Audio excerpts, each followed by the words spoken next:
মহিলাদের সিজদা দেওয়ার নিয়মটা বলুন, আর সিজদা দেওয়ার সময় পেট উরুর সাথে লেগে থাকলে কি নামাজ হবে কিনা? অবাধ্য সন্তানকে বাধ্য করার কোনো উপায় আছে কি? অসুস্থতার কারণে কেউ অযাচিত লোম 40 দিনের মধ্যে পরিষ্কার করতে অক্ষম হলে কি নামাজ আদায় হবে? নামাজ সূরা ফাতিহার পর আরেকটা সূরা পড়ার আগে বিসমিল্লাহ পড়া কি আবশ্যক? তাহাজ্জুদ নামাজ কি ঘর অন্ধকার করে পড়তে হবে? এর কোনো ভিত্তি আছে কি? পিরিয়ড অবস্থায় মৃত ব্যক্তির কাছে যাওয়া যাবে কিনা? ঋণ পরিশোধের জন্য কিছু একটা আমল বলুন। জিকির ও ছোট ছোট দোয়া পাঠ করার সময় কি টেনে টেনে পড়তে হবে? মানুষ মারা গেলে মাইকিং করা জায়েজ আছে কিনা? বাথটাবে গোসল করতে প্রয়োজন থেকে অতিরিক্ত পানি খরচ হয়, এটা গোসল করলে কি পানি অপচয়ের গুনাহ হবে? টয়লেটে যাওয়ার সময় মাথায় ঘোমটা দেওয়া কি আবশ্যক? আহাদনামা পড়া যাবে কিনা? মুখের তিল বা আঁচিল উঠানো কি হারাম? মৃত ব্যক্তির জন্য হাফেজ ডেকে কোরআন খতমা মিলাদ দিলে মৃত ব্যক্তির কোনো লাভ হবে? কোরআন ধরে ওয়াদা করার পর সে ওয়াদা ভঙ্গ করলে কি পরিণতি হতে পারে? ফজর নামাজের আজানে আসসালাতু খায়রুম মিনান নাওম বলার সময় আমরা উত্তরে কি পড়ব? আমাদের দেশে সচরাচর দেখা যায় মৃত ব্যক্তিকে গোসল দেওয়ার পর গোসল দেওয়ার স্থানে 41 দিন পর্যন্ত কাউকে যেতে মানা করা হয়। সেখানে সন্ধ্যাবেলা 41 দিন পর্যন্ত আগরবাতি বা মোমবাতি জ্বালানো হয়। এটা কি শরীয়ত সম্মত? গর্ভবতী মেয়েরা যদি ব্যাক পেনের কারণে বসে নামাজ আদায় করেন তাহলে কি সঠিক হবে? দুশ্চিন্তা থেকে মুক্তির উপায় কি? প্রতিবন্ধী শিশুরা কি বাবা মায়ের পাপের ফসল? ওযু করার পর প্রাইভেট অর্গানে হাত স্পর্শ করলে কি ওযু ভেঙে যাবে? মৃত ব্যক্তির গোসল দিয়ে টাকা নেওয়া জায়েজ আছে কিনা? মন থেকে হিংসা দূর করার উপায় কি? অনেক সময় হাজব্যান্ডকে রাগ করে গজব দিয়ে ফেলি, পরে আফসোস লাগে, এতে কি গজব হাজব্যান্ডের উপরে পড়বে? টিভিতে নাটক শিরকের দৃশ্য দেখলে শিরকের গুনাহ হবে কিনা? যেসব নারীর সন্তান প্রসবের 40 দিনের পরেও রক্ত প্রবাহ বন্ধ না হয় তারা কিভাবে বাদবন্দি করবেন?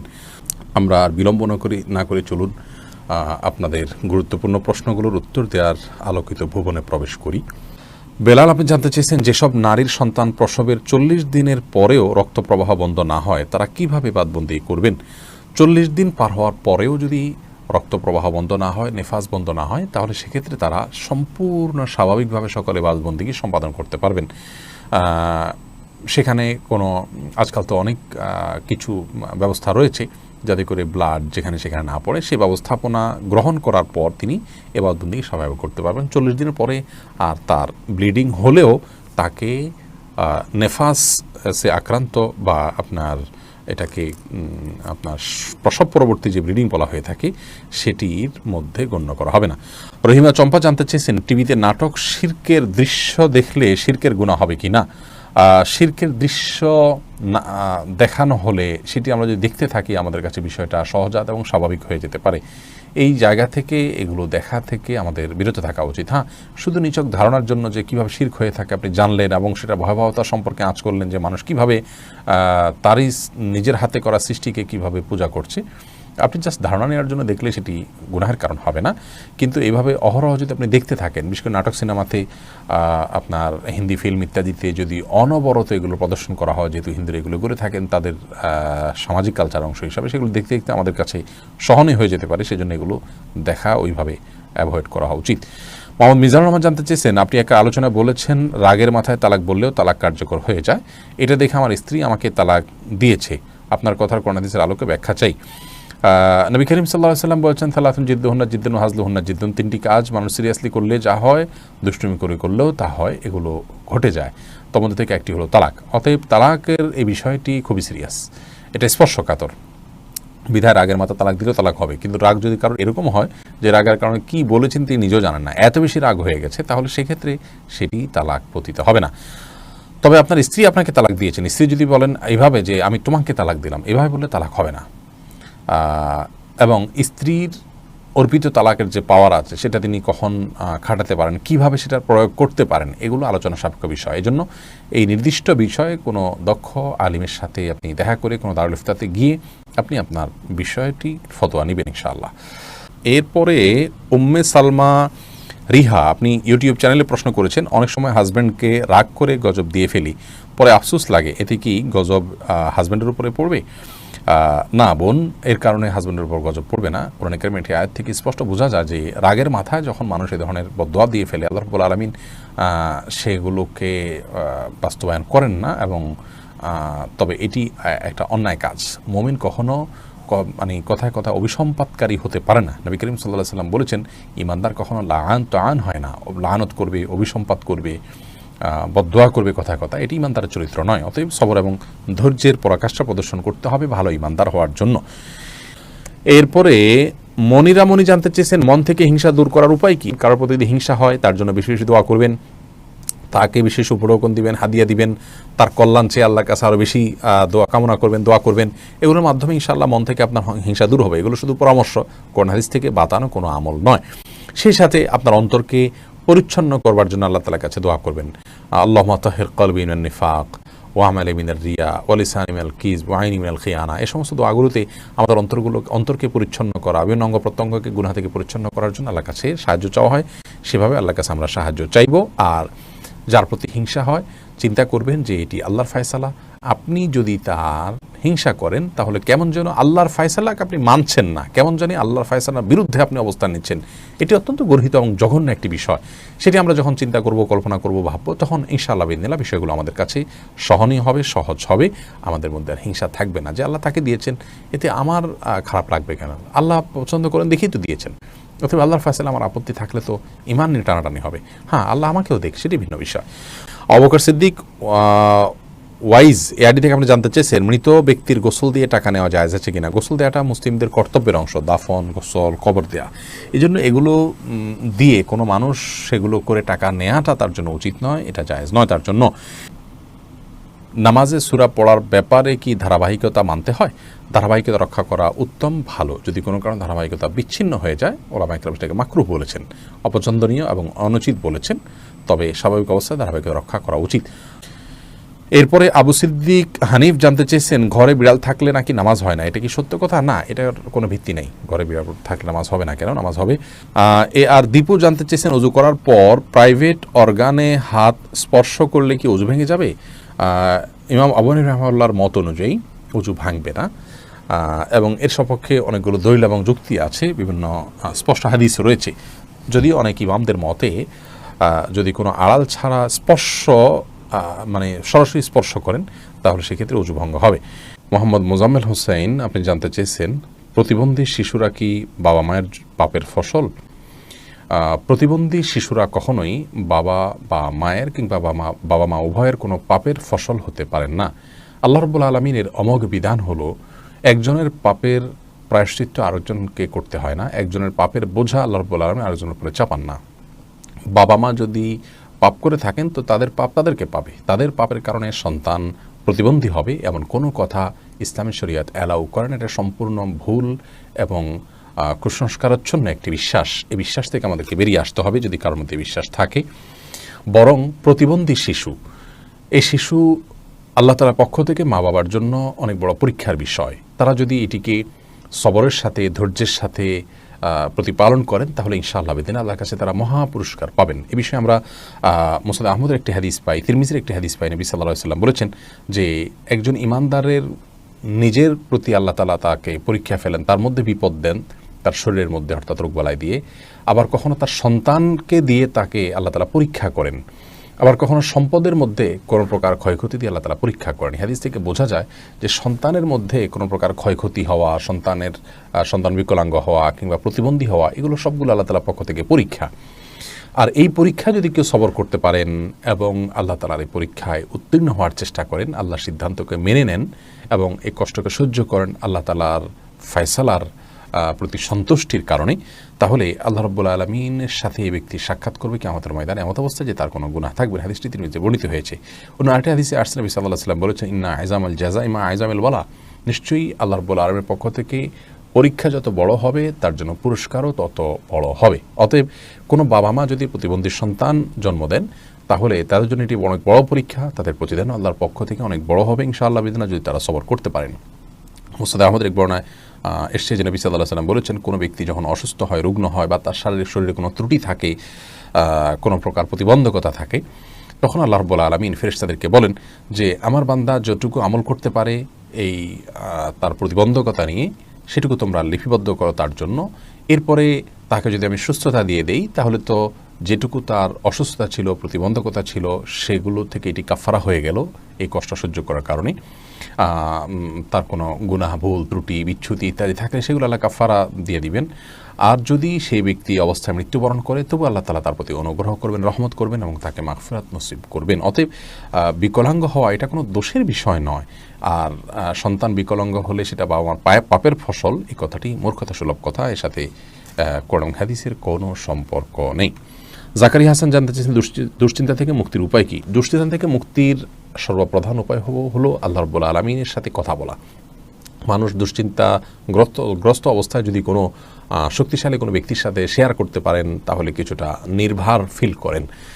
আর আল্লাহ রাব্বুল আলামিনের চাইতে শক্তি ধরার কেউ নেই, তিনি কাদির, সব কিছু করতে তিনি সক্ষম। অতএব আপনার দুশ্চিন্তা দূর করবার জন্য আল্লাহর সাথে কথা বলুন, সালাতে চলে যান, বিশেষ করে সিজদায় গিয়ে আল্লাহর সাথে দীর্ঘ সময় কথা বলুন, তাহাজ্জুদে উঠে যান এবং আল্লাহর সাথে কথা বলুন। কোরআনে কারীমের বিভিন্ন অংশ আপনি তেলাওয়াত করুন খুব ধীরে ধীরে, তেলাওয়াত শুনুন খুব ধীরে ধীরে, দেখবেন ইনশাআল্লাহ অন্তরের মধ্যে আপনি প্রশান্তি অনুভব করবেন।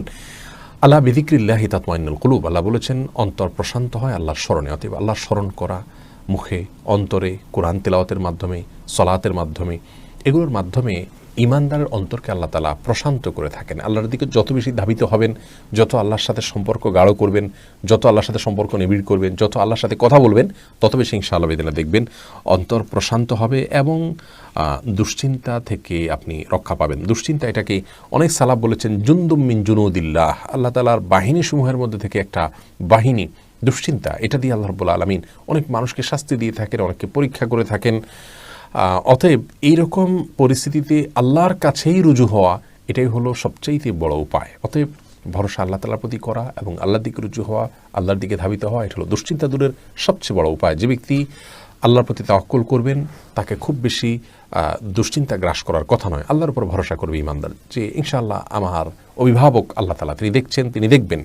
এটি যখন করবেন ইনশাআল্লাহ আপনার মধ্যে আস্থা জায়গাটা তৈরি হবে। যদি কোনো মানুষ তার তাওহীদ খুব মজবুত থাকে, আল্লাহর প্রতি আস্থা এবং ভরসা তার খুব মজবুত থাকে, তিনি জানেন যে আল্লাহ ছাড়া কেউ ক্ষতি করার কোনো ক্ষমতা রাখেন না, আর আল্লাহ যা লিখেছেন তা খণ্ডাবার করার ক্ষমতা নেই, এই বিশ্বাস যদি কারো মজবুত থাকে, তাহলে কোনো পেরেশানিতে তিনি খুব বেশি ভেঙে পড়ার কথা নয়। যার ঈমান যত মজবুত, তিনি তত পেরেশানিতে শক্ত থাকতে পারেন। আল্লাহ তাআলা আমাদেরকে সহজ করুন এবং সহায় করুন।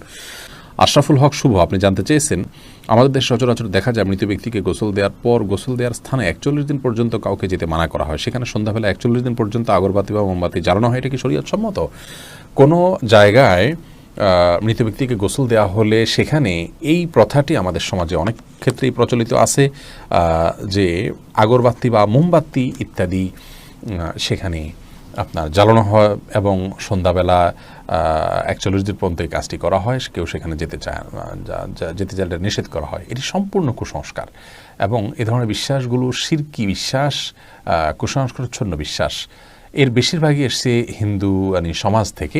একজন মুসলমানের এই সমস্ত কুসংস্কারকে বর্জন করা উচিত। যেখানে গোসল দেওয়া হবে সে জায়গার বিশেষ কোনো বিধান নাই, সেটা অন্য 10টা জায়গার মতোই একটি জায়গা।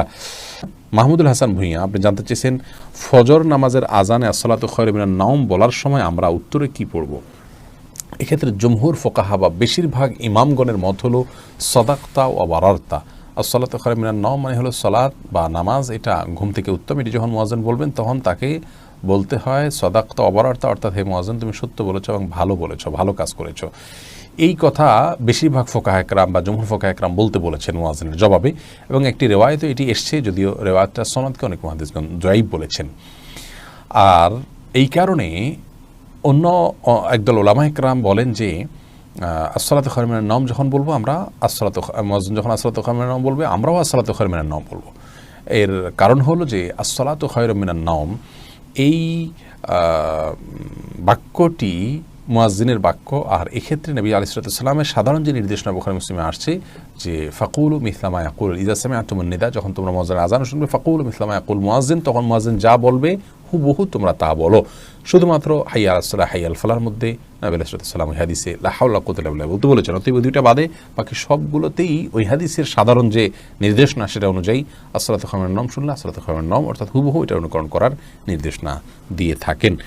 এসেছ রুবেল, আপনি জানতে চেয়েছেন আইডি থেকে নামাজে দাঁড়ানোর পর নাকি ডান পায়ের বুড়ো আঙ্গুল নাড়ানো যায় না, এটা কি সত্য? না, এরকম কোনো কথা আমাদের জানা নেই, প্রয়োজন হলে নাড়ানো যেতে পারে। তানজিনা বেগম জানতেছেন কোরআন ধরে ওয়াদা করার পর সে ওয়াদা ভঙ্গ করলে কি পরিণতি হতে পারে? কোরআন ধরে ওয়াদা করা এটা ওয়াদা করার পদ্ধতি নয়, ওয়াদা এমনিই হবে। আল্লাহর নামে শপথ করতে চাইলে মুখে বলবেন আল্লাহর নামে আমি শপথ করছি, এটা হলো শপথের সঠিক পদ্ধতি। তানজিমা খানম জানতে চেয়েছেন আহাদনামা পড়া যাবে কিনা। আহাদনামা নামে যেটি প্রচলিত আছে আমাদের বিভিন্ন ওজিফার বই গ্রন্থগুলোতে বইতে আমরা পাই, এই আহাদনামা পড়ার কোনো নির্দেশনা কোরআন সুন্নাহ আমাদেরকে দেয়নি। আমাদেরকে ইবাদতবন্দি করতে হবে সুন্নাহ অনুসারে, নবী আলাইহিস সালামের বাতানো পদ্ধতি অনুসারে আল্লাহ তাআলা তাকে মডেল দিয়েছেন, তাকে ফলো করতে হবে। এর বাইরে মনগড়া কোনো কিছুকে ইবাদত হিসাবে আমাদের করা উচিত নয়। তৌফিকুল ইসলাম জানতে চেয়েছেন বাথটাবে গোসল করতে প্রয়োজন থেকে অতিরিক্ত পানি খরচ হয়, এটা গোসল করলে কি পানি অপচয়ের গুনাহ হবে? অপচয়ের বিষয়টি আসলে ভ্যারি করে ব্যক্তির বা কোনো সমাজের লাইফস্টাইলের উপরে। আমরা আজকাল গোসলে যে পানিটা ব্যবহার করি, এমনিতে আপনার টেপে যে গোসল করি অথবা শাওয়ারে যে গোসল করি, সেটাও কিন্তু নবী আলাইহিস সালাম বা সাহাবা ইকরাম যে গোসলে পানি ব্যবহার করতেন তার তুলনায় বহুগুণ বেশি। সেদিক থেকে তাকালে এটাকে অপচয় বলতে হয়। মূলত যেহেতু আমাদের এখন লাইফস্টাইলটা এই রকম যে আমরা আপনার এভাবে গোসল করি বা এই সিস্টেম আমাদের সমাজে রয়েছে, তো এর মধ্যে থেকে যতটুকু সম্ভব আমাদেরকে অপব্যয় বা অপচয় করার থেকে বেঁচে থাকার চেষ্টা করতে হবে। ধরুন আপনি বাথটাবে গোসলের জন্য যতটুকু পানি লাগে ততটুকু পানি ব্যবহার করলেন, এরপরেও প্রয়োজনে অপ্রয়োজনে আপনি টেপ ছেড়ে দিয়ে রাখলেন, সেটা অপচয় হবে। কিন্তু যতটুকু আপনার প্রয়োজন হবে ততটুকু ব্যবহার করলে ইনশাআল্লাহ বিদিনিল্লাহ অপচয়ের গুনাহ হবে না। এনামুল হক ইনাম জানতে চেয়েছেন টাক মাথায় উপরে চুল লাগানো জায়েজ আছে কিনা। টাক ঢেকে আপনার চুল আছে এটি প্রকাশ করা, এটা এক ধরনের আপনার প্রতারণা বলা যেতে পারে, এটি করা অনুচিত এবং একজন ইমানদারের এটি আদর্শ নয় যে আমার যা নাই সেটা আমি মানুষের প্রকাশ করলাম। মোশাররফ এসকে আপনি যদি অন্য কোনো কারণ থাকে, আপনি রোদে থাকতে হয়, সেখানে আপনি অসুস্থ বোধ করেন, তাহলে আপনি মাথায় কোনো কিছু দিয়ে রাখবেন, কিন্তু আপনার চুল নেই কিন্তু আপনি চুল আছে সেটি প্রকাশ করছেন, এটি অনুচিত এবং একজন ইমানদারের জন্য শোভনীয় কোনো কাজ নয়। মোশাররফ এসকে জানতে চান শোনা যায় যে মুছে লেগে যাওয়া কোনো খাবার খাওয়া হারাম, এটা কি সত্য? না, এটা সত্য না।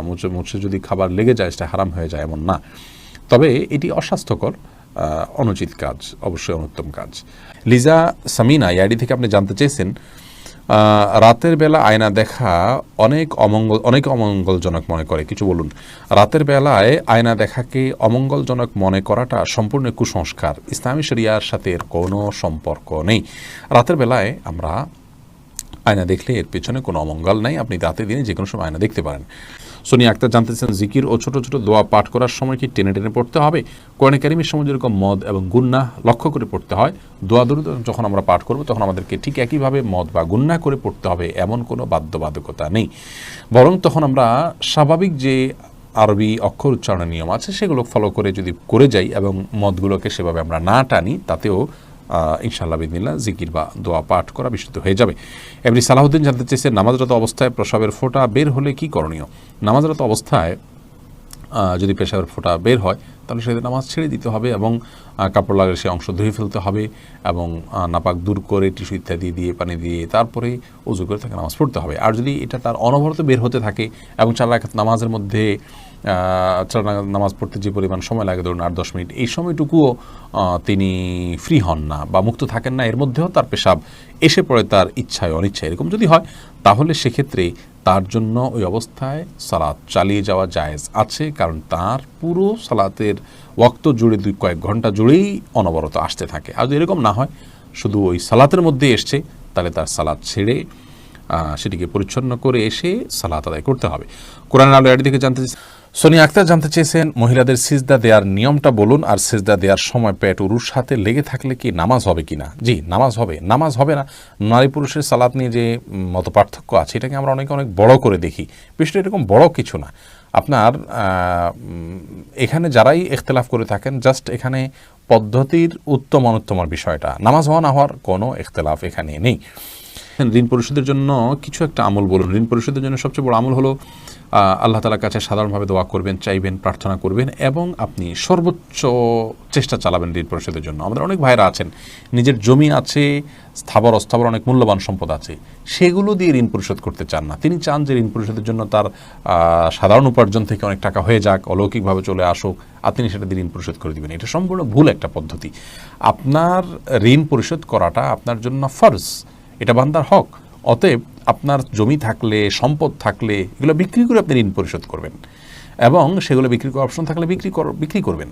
সেগুলো সব ধরে রেখে আপনি চাইবেন যে আল্লাহ তাআলা অলৌকিকভাবে আপনাকে টাকা দিয়ে দিক, সেটা দিয়ে আপনি পরিশোধ করবেন। এটা সম্পূর্ণ দুনিয়ার প্রতি আমাদের মোহ আছে এবং ঋণ পরিশোধের গুরুত্ব আমরা বুঝি না, সেটা স্পষ্টভাবে প্রমাণ হয় এমন একটি বিষয়।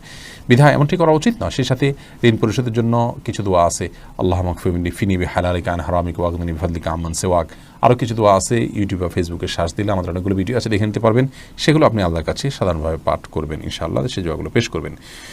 সামিয়া ফেরদৌস জানতে চেয়েছেন, তাহাজ্জুদ নামাজ কি ঘর অন্ধকার করে পড়তে হবে?